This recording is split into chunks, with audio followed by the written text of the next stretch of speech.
My family treated me like trash for years and threw away my dead mother's belongings when they invited me to my brother's wedding after 6 years.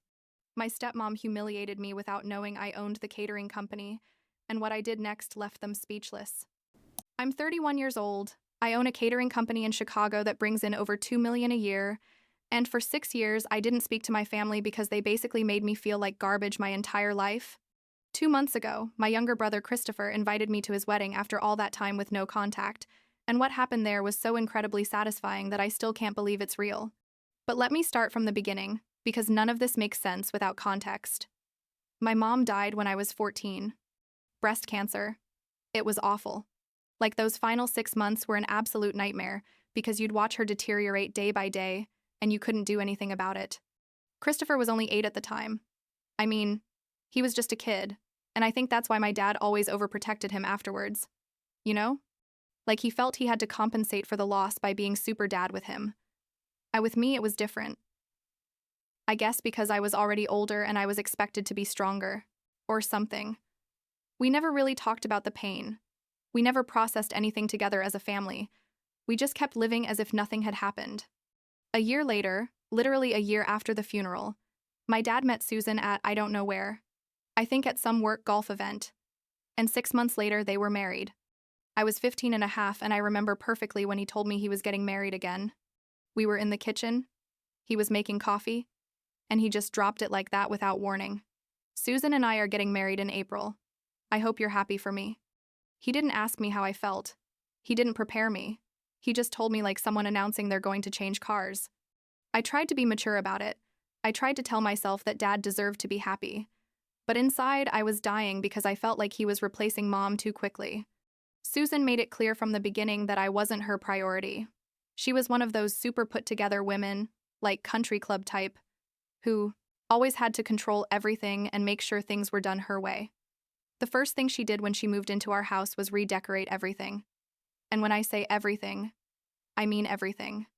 Pictures of my mom disappeared from the walls, the furniture she had chosen was replaced, even her dishes and kitchen things ended up in boxes in the garage. I tried to rescue some things, like her jewelry box and some photos she had in her room, and I hid them in my bedroom because I knew if Susan saw them, she'd throw them away too. With Christopher, it was completely different. Susan adored him, treated him like he was her biological son, or even better, like he was a prince. She'd buy him everything he asked for, defended him in everything, and my dad was so obsessed with making the marriage work that he basically agreed with her on everything. I became the stranger in the house, the one who was in the way, the one who was always doing something wrong or causing problems according to Susan. Things got really bad when it was time to go to college. I had worked since I was 16. Saved every penny I could because I knew I was going to need money for college. I had good grades. I'd been accepted to the University of Illinois, and I was super excited. One day I sat down with my dad to talk about how we were going to handle expenses. You know, thinking that maybe he could help me with something even if it was minimal. His literal response was, "You're old enough to figure out your own things. Plus, we need to save for Christopher when it's his turn to go to college." I sat there processing what I had just heard. Like, really? You're really telling me you're not going to help me at all, but you're going to pay for everything for Christopher? I ended up taking out student loans, working 2 jobs while studying, and basically surviving on ramen and whatever I could get for free on campus. It was really hard. I'm not going to lie. There were nights where I literally cried from exhaustion, because I had worked a double shift at the restaurant and still had to study for an exam. Meanwhile, Christopher kept living at home without a care in the world, without having to work, with everything paid for. Susan made sure to mention it to me every time I visited. Like, "Look how well your brother is doing in school. He doesn't have to worry about working like you. He can focus on his studies." I graduated at 22 with honors, got a job at an events company, and basically distanced myself from the family home as much as I could. I'd visit at Christmas and Thanksgiving because I felt it was the right thing to do, but every visit was torture. Susan always found a way to make some condescending comment about my life, my work, my apartment, whatever. My dad never corrected her, never defended me. He'd just sit there drinking his beer or his whiskey and letting her talk to me like I was trash. The moment that definitely broke everything was like 6.5 years ago. I was 24, had just opened my own catering company, Was struggling like any entrepreneur at the beginning, and one day I got a call from my dad's neighbor asking me if I knew they had sold the house. Can you believe it? My own family sold the house where I grew up, where my mom had lived and died, and they didn't even tell me. I called my dad immediately, like with my hands shaking from rage, and asked him what the hell was going on. His explanation was that Susan wanted to move to a newer house in Lake Forest, that it was a better investment, and that they didn't think it was necessary to consult me because I didn't live there anyway. The worst part, the absolute worst part of everything, was when I asked them what they had done with my mom's things that were stored in the basement. My dad was silent for a few seconds and then said, "Susan got rid of all that stuff. There was no point in keeping those things anymore." It hurt me so much that I literally felt like I'd been punched in the stomach. Those boxes had photos, letters, clothes, jewelry, memories of an entire lifetime, and Susan had just thrown them away or donated them or whatever without asking me if I wanted anything. I yelled at them on the phone. I think it was the first and only time I really exploded with my dad. I told him everything I had been keeping inside for years, that he was a coward, that he had let Susan erase my mom from our lives, that he had chosen his perfect new family over me. After that call, I decided I didn't want to know anything about them anymore. I blocked my dad, Susan, and honestly, with a lot of pain, I also blocked Christopher. I know he was younger, and it wasn't his fault how they had treated me. But he had also never done anything to defend me or ask how I was doing. Like he was always passive about everything. 6 years went by without speaking to any of them. I built my catering business, which basically grew incredibly fast because it turns out I'm pretty good at this. I hired an amazing team, started working with big corporate clients, and by the time I was 29, we already had contracts with Fortune 500 companies and weddings for people with a lot of money. 3 months ago, I received a wedding invitation in the mail. Christopher was getting married and he was inviting me. Inside the envelope was a handwritten note that said something like, "I know it's been years and I know things are bad, but you're my sister, and I'd like you to be at my special day. Please consider coming." I'm not going to lie. My first reaction was to throw the invitation in the trash. But something in me, I don't know if it was curiosity or what, made me keep it.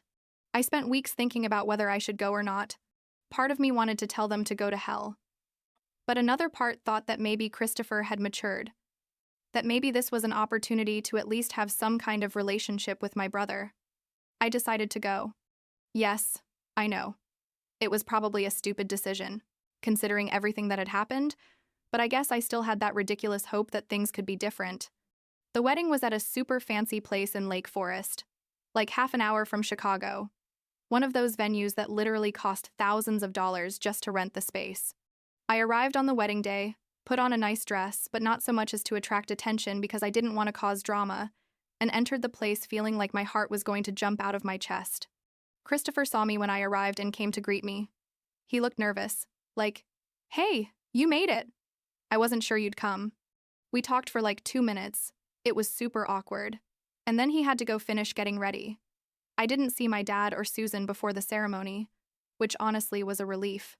The ceremony was nice. I'm not going to deny it. Christopher looked happy, and his girlfriend, now wife, seemed super sweet.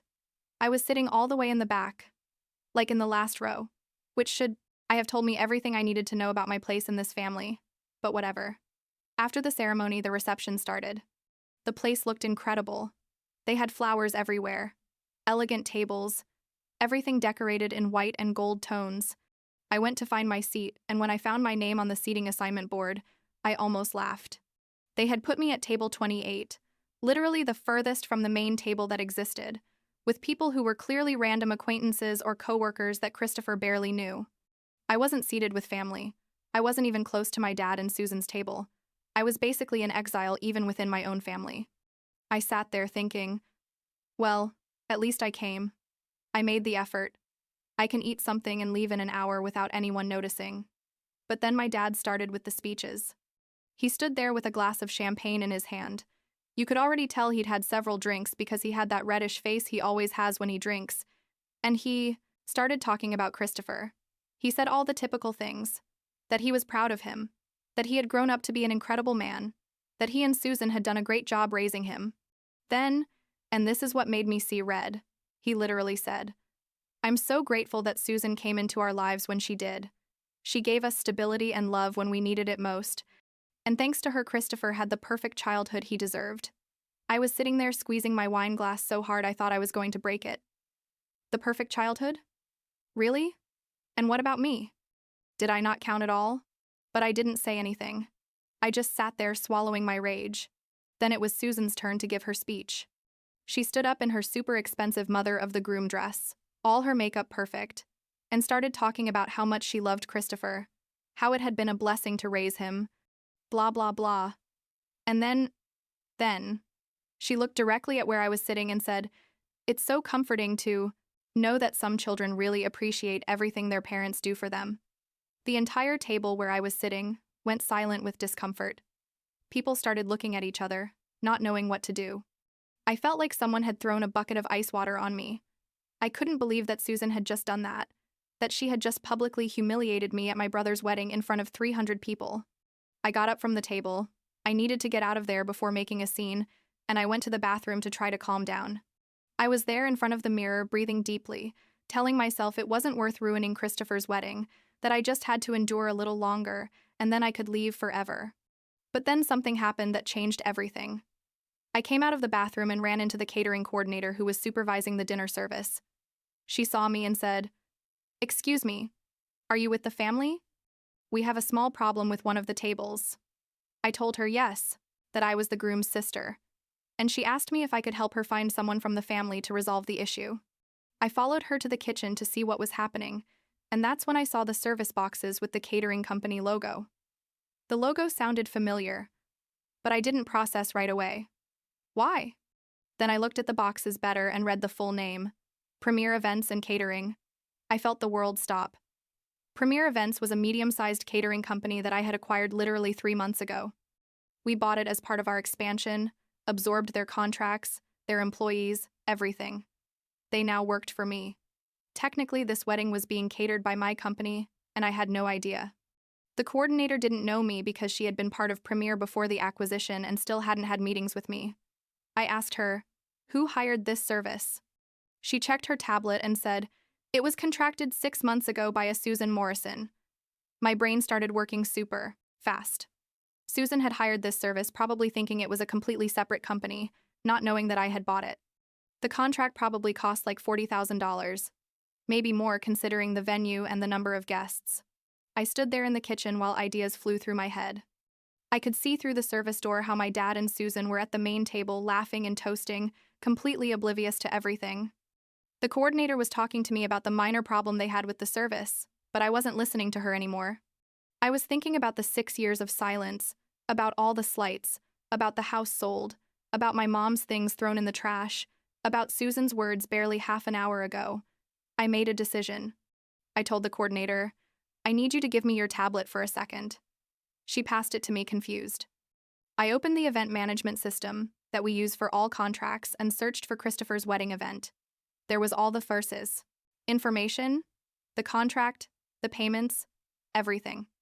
As owner of the company, I had total authority over any event.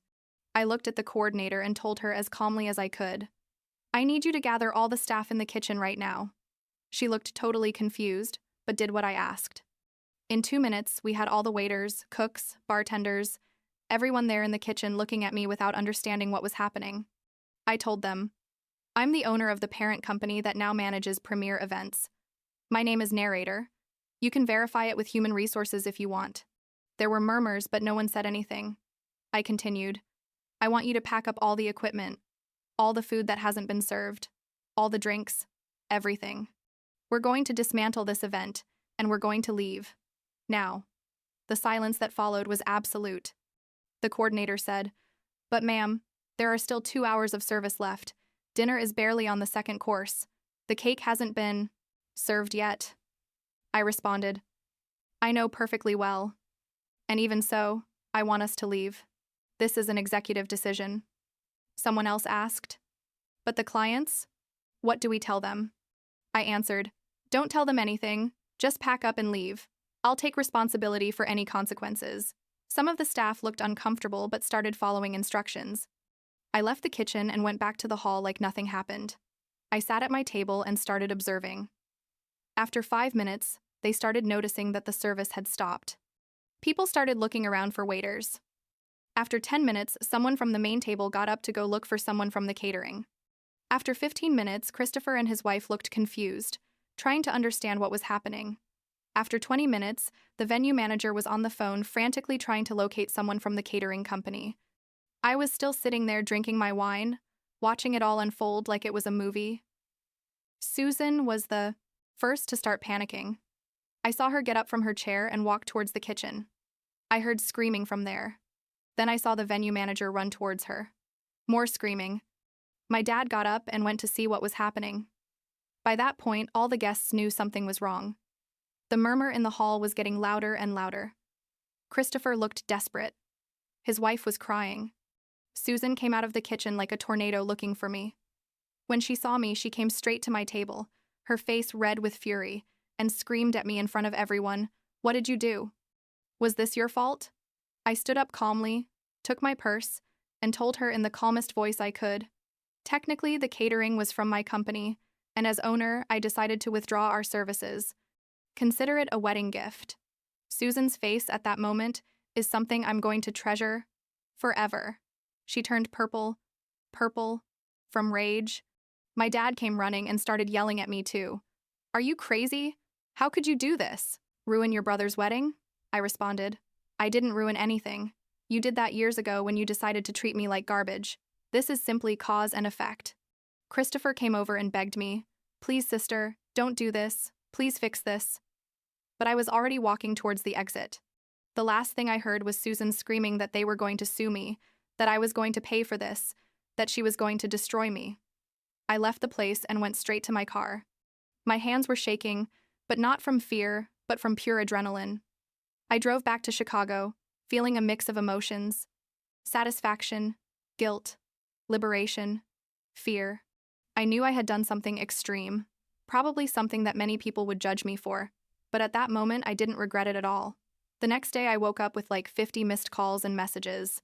My dad, Susan, Christopher, aunts and uncles I didn't even know had my number. Everyone wanting to know what had happened.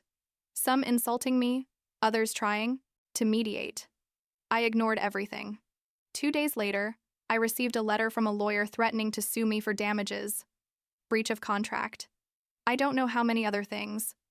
I hired my own lawyer, obviously, and it turns out that legally I had the right to cancel the service because as owner of the company I had that authority, and the contract had a cancellation clause that technically allowed what I did, although with penalties.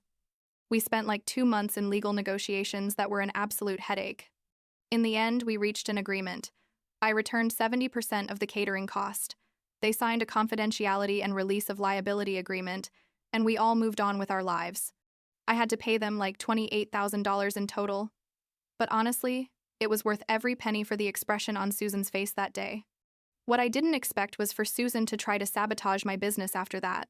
She started contacting my employees, offering them jobs at other companies, calling my clients, trying to convince them that I was unstable and unprofessional, even posted fake reviews online about my company.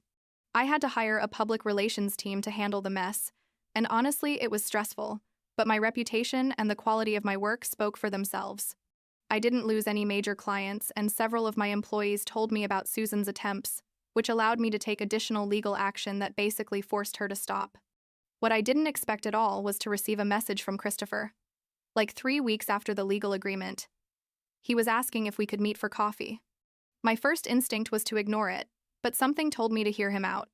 We met at a neutral Starbucks. Neither of us knew what to say at first. Finally, Christopher started talking and basically told me that his marriage was in crisis. His wife had given him an ultimatum. Either he stood up to our family and set boundaries, or she was leaving. Christopher confessed to me that for years he had seen how they treated me, but never had the courage to defend me because he was afraid of losing the financial support from Dad and Susan. He told me that Susan basically controlled all the money in the family, that she had convinced Dad to put everything in both their names, and that she constantly threatened to cut off anyone who didn't follow her rules. He told me that now he understood why I had distanced myself, and that what happened at the wedding, although it was horrible at the time, had opened his eyes to how toxic our family really was. I'm not going to lie. Part of me wanted to scream at him about where he had been all these years, why he waited until his marriage was at risk to realize everything. But I also saw that he was genuinely sorry, like he had tears in his eyes while he was talking. He told me that he and his wife were going to couples therapy, that they were saving to buy their own place without Susan's help, and that they were planning a small and intimate vow renewal ceremony without inviting Dad or Susan. We're still rebuilding a sibling relationship. I mean, it's not like we're super close now or anything, but we talk every 2 weeks or so. His wife is amazing. Honestly, she was the one who pushed him to finally see reality. They've invited me to dinner a couple of times, and it's being weird, but good, I guess. Christopher is trying to make up for years of being complicit in the mistreatment, and although I can't forget everything that happened, I can appreciate that at least he's trying. My dad and Susan, on the other hand, haven't contacted me since the legal agreement was signed.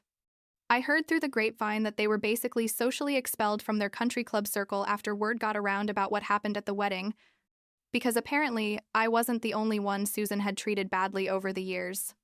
My business is better than ever.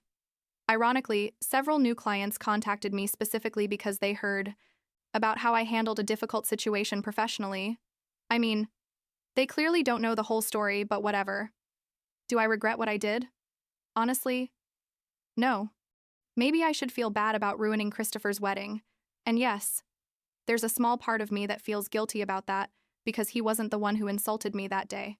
But I also feel that after years and years of being stepped on, ignored, and treated like I didn't matter, I had the right to show them that they couldn't keep doing that to me without consequences. It wasn't the most mature way to handle it, I admit, but it was satisfying in a way that I can't even explain.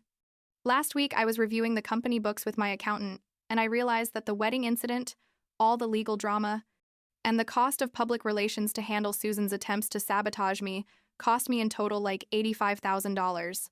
It's a lot of money. Yes. But when I think about it, it was the price of my emotional freedom.